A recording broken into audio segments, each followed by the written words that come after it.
What's going on, guys? This is Ryan with RK Outpost, and we've talked a lot on this channel about Dave Filoni, specifically how my opinion on Dave Filoni may be different than a lot of other people's. I feel like there's some big issues when Filoni's involved with continuity, with him taking liberties with canon, and with him just deciding to do things George Lucas would not have wanted him to do, including keeping Ahsoka alive after Order 66. I've talked about that a lot, but that is not what this video is about.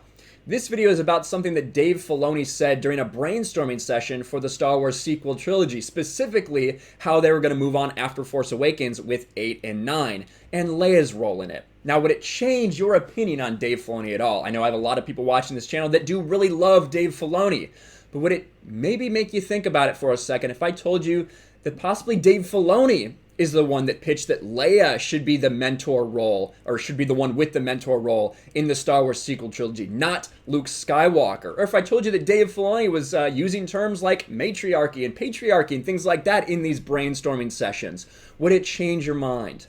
All I ask is that you look at what I'm about to present you and keep an open mind during it, and feel however you will after it. But let's get into the story with what I think is going to expose Dave Filoni's true agenda. Now, this does come from Ichibaka. A commenter left a screenshot of a new book, The Art of Star Wars: The Rise of Skywalker. And this is a brainstorming session with multiple people that are talking about Leia's role in the sequel trilogy, specifically in episodes 8 and 9. This was probably right after they had got the story plans developed for The Force Awakens. That's probably where this time frame is. You can just tell based on how they're talking. But thank you to Ichibaka for this. We did confirm that it is real. It is a real part of this book. I was waiting to make a video, and Ichi did confirm that. So thank you to him. Make sure you check him out. I'm going to put him in the end card and in the description of the video. There's a couple quotes here, but I want to read this entire thing to you guys because I do think it's important. So here it is. Like I said, get prepared for what Dave Filoni is about to say. Lucasfilm Executive Creative Director Doug Chiang wondered, since these three films are a female-driven story, where's Leia in episodes 8 and 9? As Luke's twin, she would have the Force. Maybe she's the nurturing character that overcomes the final evil. Maybe that's the thing we're missing. Again, so you can tell by this setting that they're definitely still trying to craft some of the overarching story for the rest of this. Pablo Hidalgo, everyone's favorite, says, I can imagine her being the one to break through to our villain. Dave Filoni, oh, I love that. I love, too, that I look back down this table and we're presided over by Padme. There's basically a painting of Padme on the wall. There's a powerful idea there about this matriarchy coming back and subverting what has always been dominantly patriarchal in male heroes. Zeus, Hercules, and everything else. So there you have it. This is Dave Filoni, again, saying there's a powerful idea about the matriarchy subverting the patriarchal heroes. So that's one thing. What happens to Kylo and what he does to his father is structurally not a redeemable act. So, you're telling me that Kylo Ren cannot be redeemed for killing his father. Well, there's this thing called the original trilogy. I don't know if you guys have heard about it there at Lucasfilm, but in Return of the Jedi, Anakin Skywalker, Darth Vader, after everything he has done, slaughtering Jedi, slaughtering younglings, untold number of people, he was redeemed. But you think that Kylo killing his father is not redeemable. Got it. Good to know that you know Star Wars. That everyone's hero, Dave Filoni, that's what he says. There's no coming back from that the way he does it currently. But I've never seen the mother figure try to do it, and maybe she could. Yes, just get a woman in there. Maybe she could be the one to redeem Kylo Ren. Again, this is all coming from Dave Filoni. And maybe that's what we saw in The Rise of Skywalker, huh? With Leia reaching out at the end. Is that what happened? Did this come from Dave Filoni? Sure starts to sound like it, doesn't it? Dave Filoni, oh, he just sticks to his own thing. He's great with what he does. Put him in charge of everything. That Dave Filoni. Then John Knoll, who's a visual effects guy, does a little bit of writing, did some stuff writing story-wise for Rogue One. He says, the super intriguing setup in Empire. That boy is our only hope. No, there is another. I felt cheated in Jedi that this didn't really go anywhere. But maybe Yoda is really talking about what happens with Leia in 8, 30 years in the future. Again, these people are rewriting the original trilogy as we speak. That's what they're doing. They're taking things that happened, things that George Lucas set up and had play out, and they are changing them to fit their narrative. right? So the entire thing, and we know this now, that this basically means nothing. The second Death Star means nothing. The confrontation with the Emperor, Anakin's redemption, means nothing now that we have the rise of Palpatine. And what does Dave Filoni say when this gets suggested? He says, I love that. We should shift it so Leia is the Obi-Wan of this entire trilogy. So, again, this is setting up for 8. Think about what he is about to say here in regards to Luke and Leia and what we got with Luke Skywalker in The Last Jedi, and tell me that this didn't play a role.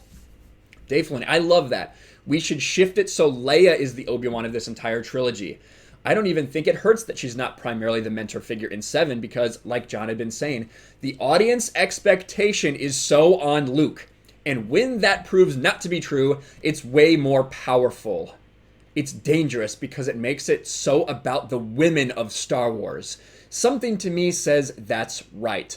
So, when you see Luke Skywalker and what happened to him in Episode 8, the fact that Leia is regarded as this hero, as this mentor, now maybe it starts to make a little more sense where this came from. Out of the mouth of your hero, Dave Filoni, who can do no wrong to so many people. Now, as I'm saying these things, one thing I just want to remind everyone, because I feel like Dave Filoni gets a pass on so much stuff all the time.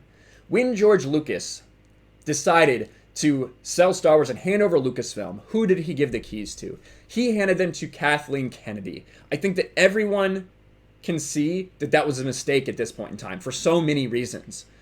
But then when you bring up Dave Filoni, they say, oh, George Lucas loved him as a son. He was his right-hand man. That's what they say about Dave Filoni. But we give a pass to Dave Filoni.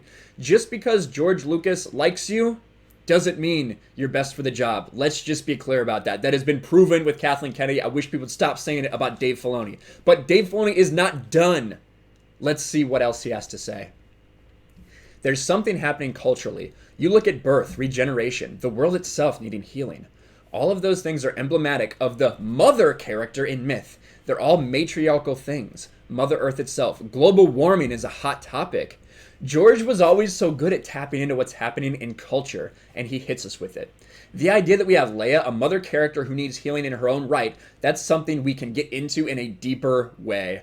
These are the things that Dave Filoni is thinking about. These are the things that he pitched for the sequel trilogy right here. And look, they all came to fruition, didn't they? Then Kiri Hart, we all know Kiri Hart, she does say a couple things at the end, just basically agreeing with all that she'd really love to see a strong, powerful woman in Leia get this opportunity. But this is there. This is in the art of Star Wars: The Rise of Skywalker. I personally think that this tells us a lot about Dave Filoni. It explains so many things.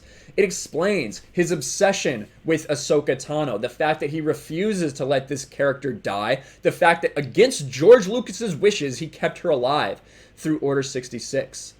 And I think that maybe if some people watch this, they might change their mind about how they feel about Dave Filoni. The fact that he gets a permanent pass from any criticism for some reason, and I don't understand why. Dave Filoni was very fast and loose with continuity. And there always has been this low-key messaging in his works. At least that's the way I've always felt. And we can see that no more clearly than in Season 7 of The Clone Wars, where the fact that this Ahsoka arc was pretty pointless and boring, to be quite honest, but it introduced 2 new female characters. We axed the male love interest for Ahsoka in this entire thing, and we put in 2 females to show the power of females working together. Because that's really what Dave Filoni wants us to see, isn't it? Now that you read this, now that you understand where he's coming from, it all starts to make a lot more sense, at least in my opinion. The big thing for me, I never knew Dave Filoni was that involved in where Luke and Leia's arcs would go in the sequel trilogy. And you look at what he said and you look at what happened, something starts to make a lot of sense, doesn't it? The fact that Luke Skywalker was neutered, that he was not the mentor to Rey, that Leia acted as the mentor, that Leia was perfect in every single way, that Leia was held up as this absolutely infallible figure, while Luke was absolutely decimated. We got our expectations subverted, just like Dave Filoni said we would.